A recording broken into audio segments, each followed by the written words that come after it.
নমস্কার, ঋষিবাণীর আরো একটা নতুন পর্বে আমি অর্ণব আপনাদের স্বাগত জানাই। আমাদের সঙ্গে রয়েছেন আমাদের অত্যন্ত প্রিয়, আমাদের পছন্দের মানুষ শান্তনু শাস্ত্রী। শান্তনুদা, নতুন আরেকটি পর্বে স্বাগত।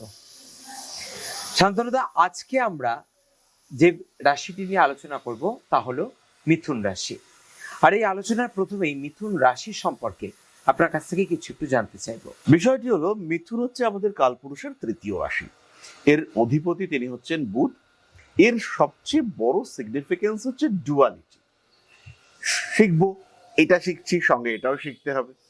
আর্টস নিয়ে পড়াশোনা করছি, সঙ্গে সায়েন্সের বিষয়গুলো জানতে হবে। ডাক্তারি পড়ছি, কিন্তু ওকালতির বিষয়গুলো আমার জানা উচিত।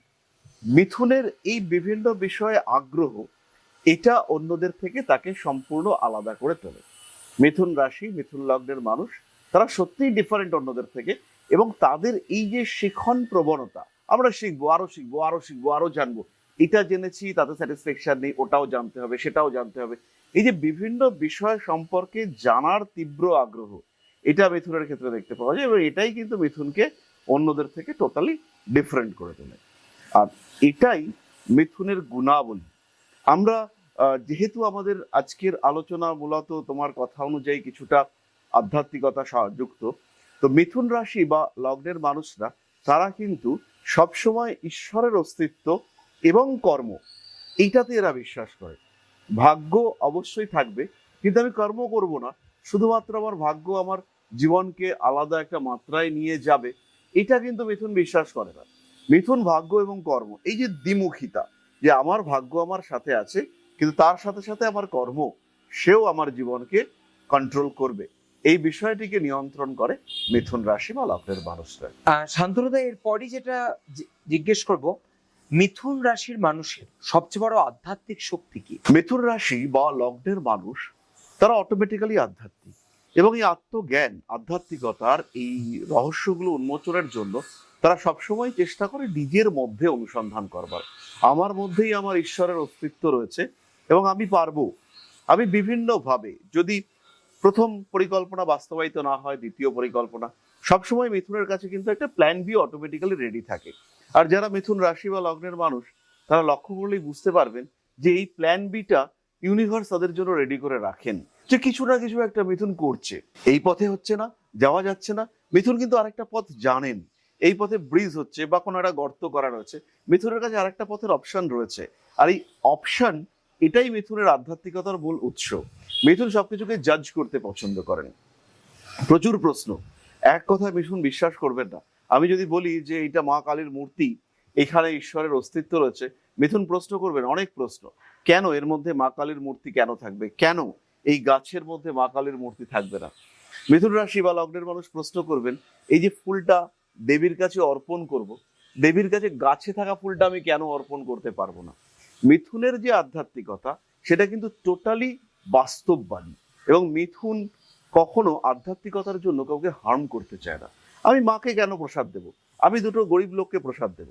ওরাই তো, বিবেকানন্দ বলেছেন, জীবে প্রেম করে যেই জন, সেই জন সে বিষয়ে ঈশ্বর। তবে জীবকে প্রেম করব। আমি কেন মাটির মূর্তির মধ্যে কেন আমি ঈশ্বরের অস্তিত্ব খুঁজে বার করব? এবং এটাই কিন্তু ট্রু স্পিরিচুয়ালিজম। এটা রিয়েলাইজ করতে মিথুনের সময় লাগে না। ত্যাগেই যে ভক্তি লুকিয়ে রয়েছে, সেই উপলব্ধি, এটা মিথুন খুব সহজেই করতে পারেন। এবং যে উপলব্ধিটা মিথুন করতে পারেন, ওটা কিন্তু টোটালি ডিফারেন্ট, অন্যর থেকে আলাদা। এবং এটাই ট্রু স্পিরিচুয়ালিজম। আমরা জানি মিথুন রাশির যারা মানুষ হন, তাদের মন বড় অস্থির হয়, চঞ্চল হয় মন। তো সেই অস্থির মনকে শান্ত করার আধ্যাত্মিক উপায় কি? মিথুন রাশি বা লগ্নের মানুষদের বৈশিষ্ট্যই হচ্ছে ডুয়ালিটি। সে কখনো এক জায়গায় স্থির থাকবে না। তাই মিথুন রাশি বা লগ্নের মানুষের মনকে বা অস্থিরতাকে যদি আমরা শান্ত করবার কথা ভাবি, তাহলে অস্থিরতার মধ্যেই কিভাবে শান্তি খুঁজে পাওয়া যায়, সেটা খুঁজবার রাস্তা আমাদেরকে খুঁজে বার করতে হবে। তার সামনে দুটো অপশন ক্রিয়েটেড হবে, এবং এই অপশনের মধ্যে পজিটিভিটি খুঁজে বার করবার রাস্তা, এটা মিথুনকে দেখাতে হবে। আর এটা দেখাতে পারবেন তার গুরু। কোন কাজটা করব, মিথুনের কাছে সবসময় দুটো অপশন রয়েছে, কোন অপশনে যাব, সেই অপশন খুঁজে বার করতে সাহায্য করবেন গুরুজি। এবং এখানে কনসেন্ট্রেশন, মেডিটেশন, এবং যাই আমি করি না কেন, তার পজিটিভিটি নেগেটিভিটি নিয়ে বারবার চর্চা, লিখিতভাবে এই কাজটা আমি করলাম, তার পজিটিভ আউটকাম কি আসছে, এই কাজটা আমি করলাম, তার নেগেটিভ আউটকাম কি আসছে। এইটা মিথুন যখন রিয়েলাইজ করতে পারবেন, তখন এই ডুয়ালিটির মধ্যে আমার কাজ একটা, কিন্তু তার পজিটিভিটি এবং নেগেটিভিটি নিয়ে আমি ভাবছি, ফলে একটাই কাজের মধ্যে একটা দুমুখিতা, এটা খুঁজে বার করবার ক্ষমতা, এটা যখন মিথুন উপলব্ধি করতে পারবেন, তখন তার স্পিরিচুয়ালিজম 100%, তার মন তখন স্থির। এই কাজটা শেষ করব, সেকেন্ড কাজ স্ট্রিমলাইন্ড আছে, তারপরে আমি সেকেন্ড কাজটায় হাত দেবো। এটা মিথুন আইডেন্টিফাই করতে পারবেন। খুব কষ্টকর মিথুনের জন্য, কারণ তার নেচার হচ্ছে আমি দুটো ভাববো, দুটো জিনিস নিয়ে চলবো, এটা না ওটা, সবসময় একটা কনফিউশন তার মধ্যে থাকে। কিন্তু তবুও আমি বলবো, যদি মিথুন এই কনফিউশনের উপরে কন্ট্রোল ক্লিয়ার করতে পারে, তাহলে কিন্তু একদম স্থিতিশীল একটা মানুষ, যার মনের মধ্যে দুটো বিষয় আছে, কিন্তু সে জানে কোনটা সঠিক, সেটা সে বাঁচতে পারে। এই বাঁচতে পারাটাই এটা হচ্ছে মিথুনের আধ্যাত্মিক চেতনা বা আধ্যাত্মিক জগতে উন্মোচনের লক্ষ্য। এরপর যেটা জিজ্ঞেস করবো, মিথুন রাশির যারা জাতক জাতিকা, তাদের সফলতার আধ্যাত্মিক রহস্য কি? এই ক্ষেত্রে আমি বলবো কর্মা এবং প্রায়োরিটি সিলেকশন। আমার সামনে তিনটে কাজ আছে, আমার মনও তিনটে কাজই রয়েছে, কিন্তু এই মুহূর্তে কোনটা করতে হবে। সকালবেলা ঘুম থেকে উঠে আমার কাজের লিস্ট রেডি করে ফেলা, আমাকে 6টা কাজ করতে হবে, এবং এই 6টা কাজ কি কি হতে পারে তাদেরকে আইডেন্টিফাই করা, তার কোনটার পরে কোনটা করব, এইটা হচ্ছে মিথুনের সফলতার উৎস। একসঙ্গে দুটো কাজ নিলে পরে মিথুন সফল হতে পারেন, কিন্তু তার থেকে বেটার যে একটা কাজ কমপ্লিট করে যদি মিথুন আরেকটা কাজে অংশগ্রহণ করেন, তাহলে সেই সাফল্যের মাত্রা সেটা কিন্তু আলাদাই হবে, সেই সাফল্যের লেভেল সেটাও কিন্তু সম্পূর্ণ ডিফারেন্ট হবে। মিথুনের কোয়ালিটি টোটালি আলাদা। মিথুনই পারে একসঙ্গে বাতাসের গতিতে 5টা চিন্তা করতে। তাহলে এই চিন্তা ভাবনাগুলোকে বাস্তবায়িত করা, সেটা যদি মিথুন করতে পারে, এবং সেটা স্ট্রিমলাইন করতে হবে, হাত দুটো, আর দুটো হাতকে আমরা তো একসঙ্গে ব্যবহার করতে পারি না, সব্যসাচী সবাই হন না। মিথুনের ক্ষেত্রে এই টেন্ডেন্সি রয়েছে যে আমি একসঙ্গে সবকিছু ব্যবহার করবো, দু চোখে দুদিক থেকে দেখবো, এটা হবে না। তো তার জন্য করতে হবে একটা proper planning, proper job list, কোনটা করব, কোনটা পড়বো, আজকের জন্য কোন প্ল্যানিংটা পারফেক্ট, এটা বুঝতে পারলেই মিথুন রাশি, মিথুন লগ্নের মানুষ তারা সাকসেসফুল হবেন, এবং পূর্ণ সাফল্য এটা মিথুন পাবেন। এই যে সাফল্যের কথা যখন আপনি বললেন, সেই প্রসঙ্গেই আসি।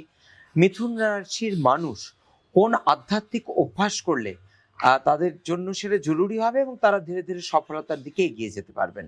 মিথুন রাশি বা লগ্নের মানুষদের জন্য আমি সাজেস্ট করব, সরাসরি নিজের সঙ্গে কথা বলা প্র্যাকটিস করতে হবে, নিজের সঙ্গে সময় কাটানো প্র্যাকটিস করতে হবে। আমি কি চাই, আমি কি ভাবি, আমার চেতনা আমাকে কোন দিকে নিয়ে যেতে চায়, এই বিষয়টি ভাবতে হবে। সেই সময় যখন আমি নিজের সঙ্গে সময় কাটাবো, সেই সময় আমার সঙ্গে মোবাইল থাকবে না, সেই সময় আমার টিভি থাকবে না, সেই সময় শুধু আমি আমাকে নিয়ে আমি থাকবো। এই বিষয়টা যখন মিথুন রিয়েলাইজ করতে পারবেন, তখনই কিন্তু মিথুন তার জীবনের আধ্যাত্মিক দিকটাকে উপলব্ধি করতে পারবেন। মিথুন কখনোই অদ্বৈতবাদে বিশ্বাসী নন, তার কাছে দেহ আলাদা, মন আলাদা, ঈশ্বর আলাদা, সবকিছুই আলাদা। কিন্তু মিথুনের কাজ হচ্ছে এইসব আলাদা জিনিসগুলোকে একটা জায়গায় নিয়ে আসা।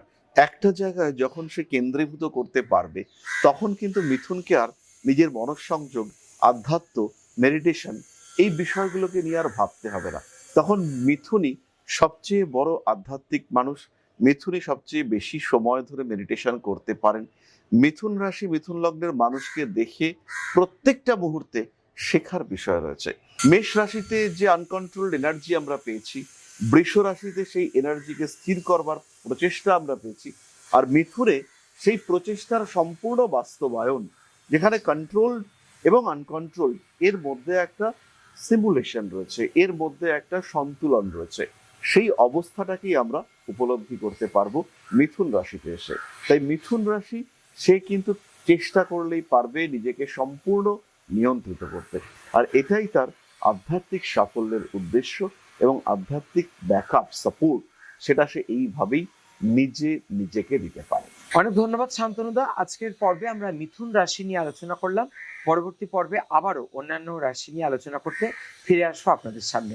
দেখতে থাকুন, সঙ্গে থাকুন। নমস্কার। নমস্কার।